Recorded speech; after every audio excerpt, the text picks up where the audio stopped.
One of your new games coming up, Eskimo Shuffle. Can you tell me about it and how you came up with the idea for it? Yes, there's a two-part answer to this one. Sure. Yes, there's a two-part answer for every question so far. This links back to one of my earlier answers, actually. When I was teaching myself Flash, my project, because it's easier to learn through a project, you probably noticed, to have a beginning, middle, and end, was to make an animation called Eskimo Shuffle. Okay. About an Eskimo and a penguin and their ambient life together. It came okay. Like a link. Yeah. I'll send it to you. It's kind of dirty, but not dirty, filthy, just dirty, rough. The Arctic is an interesting place. It's quiet, and that's it, right? It's very melancholy. Kind of cold. So when we started Doppler Interactive, I'm very strict about the projects we work on. The business term is minimum viable product, right? Minimum viable product. I think the other term would be simplicity. You have to go for simplicity. I think my belief is if you have to use the word "and" more than once in your game description, your game is too complicated. Obviously, it doesn't work for the bigger companies, but for smaller people, it's got to be pointed and obvious initially. So someone can understand what it's about straight away. Yeah, it's like, well, that's a good point, but the better point from a development perspective is that your team knows what they're doing. You see these companies with big, long, complicated visions. Their team gets askew. The animator thinks they're working on X, designer Y, developer. It just doesn't work. So we sat down and we said, okay, what are we going to work on?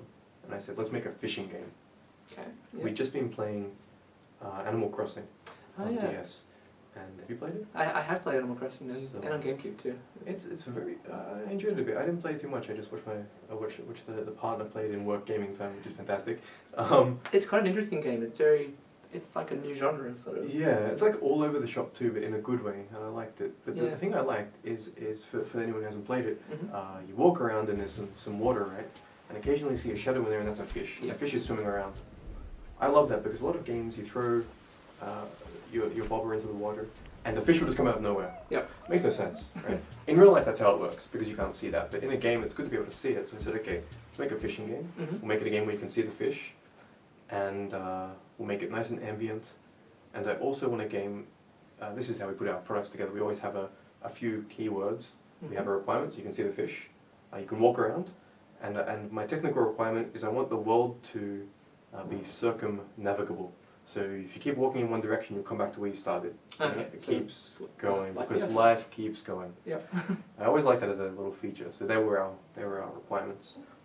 Minimum viable product. So we said, is this the most simple game we can make at a time?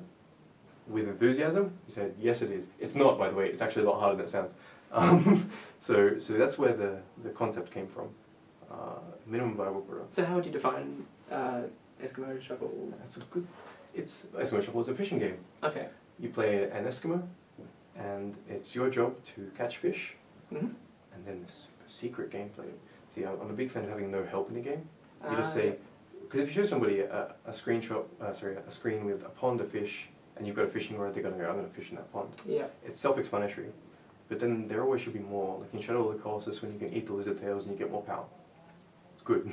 So when you catch a fish, the fish goes in your back. Where else are you going to carry it? You can grab the fish, drag it into the water, feed it to another fish, and the fish gets bigger. And the bigger the fish, the higher your score. So it sort of comments and says, it's a bigger fish, super secret. So the game is, walk around, catch fish, but the super secret aim is to get the biggest fish of all. There's a very depressing backstory too. I'll blog up for everybody to read. Okay, yeah. So that's the game, fishing. Ambience is the thing. Ambience is the underlying. Yeah, I see the art style. It does have a very filmic, lonely ambient art style. That's right. The soundtrack is very, very desolate. It's got a lot of camera angles, so the camera's always panning around. It's sort of the starting point for trying to define our style as a company. What platforms are you planning to release it on? It was originally planned for iPhone. This was pre the release of the iPad. So this is actually a discussion from quite a while ago. Maybe pre-starting the company, I can't remember. But the iPhone is such a beautiful screen. Oh, it's nice. So we built a few things just for testing out to it, and you wouldn't think that you could get so much definition on such a little screen. Yeah. But it's really nice. So we said iPhone, then we got the iPad, and the iPad is, I thought it would be rubbish. I thought it would be terrible. Who needs it? Oh, it's beautiful. Yeah, it's so nice. It does have a nice screen. So it's built for those. I think it's good to have that tactile input, that real interaction with your game where people are touching it They feel a little more involved than if they're sitting back and your game is there and they're on a keyboard, because there's a wall here. So I think with the iPhone or the iPad, there's no barrier between them and the game. Yeah. I think especially when you're trying to make a more emotive game, it's very important. That does seem to be where the industry is heading. A lot of mobile phone games. It is, and it's back to this. Oh, this is going to rhyme. This flash trash phenomenon. I hear a lot of ragging on Apple, right, about the control of their App Store, and as a developer, I should be not happy about this. But my goodness, as a developer, I'm happy about this, because if you manage to get an app on the App Store, people who go there already have an expectation that the apps are a quality app. There's not 4 billion terrible apps. They don't have to fish through anything. Yeah. Your game has already reached a certain level, and people are there expecting quality. And your game is obviously quality because it made it there. It's not the internet where you have to dig through a bunch of stuff to find what you want. Android's a bit different. I was thinking that is the criticism of the Android market. Man. Yeah. It needs more filtering, because I've had Android back from HTC Dream when they first released in Australia. Terrible handset, by the way. I broke it in the river. I have the Samsung Galaxy now, which is also Android beautiful. But yeah. Yes, oh, it's so nice. It is nice. Yes, it's ooh, but it needs. I think you've got to have a bit of quality control. But I think we're definitely going to move to Android, because you see that it's booming. It's booming because it's a great platform to develop for, not a great platform to consume for yet. So Apple's very consumer focused, and I love that. Android's very developer focused. Do you think Apple's very restrictive on what they allow? They are very restrictive, but I think it's probably necessary. There were a few issues where I didn't agree. They blocked Unity for quite a while. As I don't know if everyone's aware, Unity's in the middle, I think you're studying it, and Flash, which they did block. Probably fair, because they don't have to filter all the business that comes through, but they lifted that ban. I think they've got a very good platform. They know what they want for it. It's probably their right to say that's okay. I mean, they're providing the App Store. I don't like that they can delete things off your phone. I think if you decide to go outside the App Store and install something, it's your right. But it's really, I'll leave it in their capable hands. They've done quite a good job so far. Yeah. They've got a boutique market. The fact that everybody likes it is a flavor of the month thing, and it will extend later to different platforms. I think if you don't get accepted to the App Store, probably a bit sour grapes. We might not. Ooh, I don't know. But they've done a good job of keeping it like a high quality. You have an expectation. So you mentioned Unity. Is that what you're using for Eskimo Shuffle? We are using Unity, yes, for Eskimo Shuffle and for everything right now, actually. The majority of things anyway, from a software engineering perspective. You have your what they call the presentation layer. You know, what displays and interacts with the user, and then you have the game logic behind it, so we use other things for that. We have servers and such running. But Unity mainly for the iPhone export business, a lot easier than having to do it yourself. I'm not really keen on learning Objective-C, which is the language you have to program in. Yeah. I've tried, and I'm not a terrible engineer. I'm quite a good engineer, actually. It just makes no sense to me.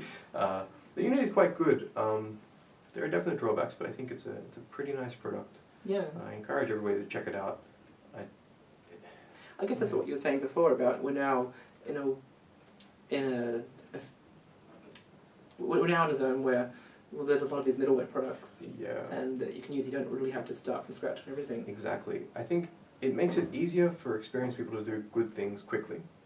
But I'm seeing another phenomena where it makes it seem easier for inexperienced people to make a game, and they just can't make the game. Yeah. I see a lot of people come into the forum saying, I want to make an MMO. Can someone send me scripts?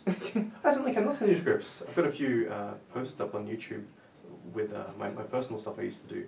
The B-Spleen, or B-Spleen is my name. I made a plane game using peer-to-peer and such. Every second request is, can you give me the scripts? I'm a designer in Unity. I thought it was supposed to just do it for you. Sounds like a web developer saying, I want to make a next Facebook. Yeah, exactly. Can you give me the... Yeah. But, no, it's good. Middleware is good. So for Eskimo Shuffle, who's your target audience for it? Like, are you approaching it for a particular... That's a very good... Actually, this is a good time to answer Yeah. a comment you made earlier. We're talking about the art style. I can't remember if it was on film or not. We do have our immediate visual style, our character design, it's very cute, right? Our landscapes are very geometric. I like to think of those as sort of the minimalist side of landscape. I think you should look at it and go, that's landscape, but it shouldn't be craggly or anything. It just has to give the idea of landscape. Sort of impressionistic. Yes, that's exactly right. The reason that we went more cute with the character design, and this was a conscious reason, was that I want to contrast it with our content. So we have a very cute character, but they're always in adult, everyday situations. So they're a mocking mirror of our modern society. If you look at our About page, actually, you'll see that there's two cute characters dressed up as a businessman and businesswoman were dressed. They're going to be just like us, but they're pretending to be us. It's like a Truman Show sort of thing. Yeah. There's a contrast between. It's a way to make social comment while pulling back from the situation, so we can be more mocking. Everybody's depressed. Everybody's an alcoholic with a heroin problem, but they're very, very cute. So you get an immediate, oh, that's cute. That's extremely depressing contrast.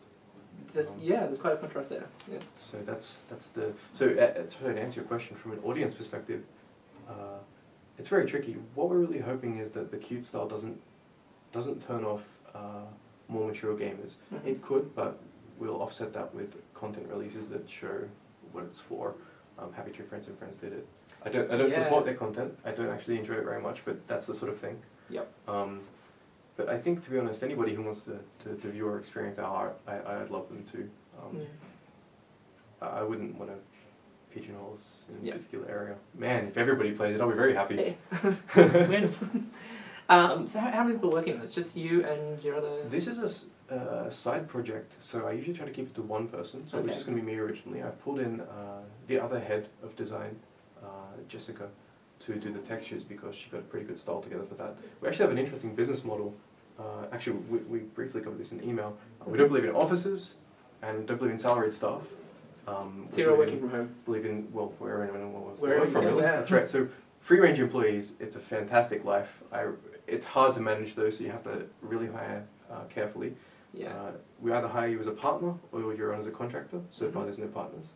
You have a very specific goal, and you complete it as you like. The general assumption is that the paying work will accumulate to the equivalent of a salary anyway. But I find that people need to have a stake in their work. If you salary an employee and then try to treat them like a contractor by making them work really late, or tying their reward somehow to the performance of the product, that's not a salary person, that's a contractor. You're just paying them less. So I think you have to get people on per project and say, this is your project. Be passionate about it. That's exactly right. Like, the art style is yours. You're presenting a piece of art to me. I'm not telling you what to do. I'll come in to make sure the quality's high, but it's yours. I'm paying you to do this, but own it. Like, I think it's good because from a business perspective, say you start a company in Sydney, right? And you put an office right here. This is your office. You're limited to an hour and a half radius around Sydney for who you're going to hire. Hate to break it to you, but that's not a very big market. You'll probably get a pretty good team together. Probably expensive if you want experienced people. They'd be coming from like Team Bondi, Konami or such. But it's probably not the optimum team because statistically the world is enormous. Bigger than Sydney. Yeah. And given you're marketing in an internet environment, right? You've got a website. You're using all this social networking stuff. Why are you running your business as if you're 50 years ago? Yeah. Run the business in the social networking age, man. Yeah. You've got Skype, you've got email, you're on chat all day long. So really you can work with anyone from anywhere. Exactly, you work from anyone from anywhere. And it's a little harder to manage because you actually need this. It's very difficult otherwise. But if you hire correctly, which is the case with every businessman, you've got to hire correctly, otherwise you're going to have issues. And you get people who are motivated and who value the free range experience. Perfect business model. And the good thing about it from a business perspective is that your workforce can shrink and grow as your projects do.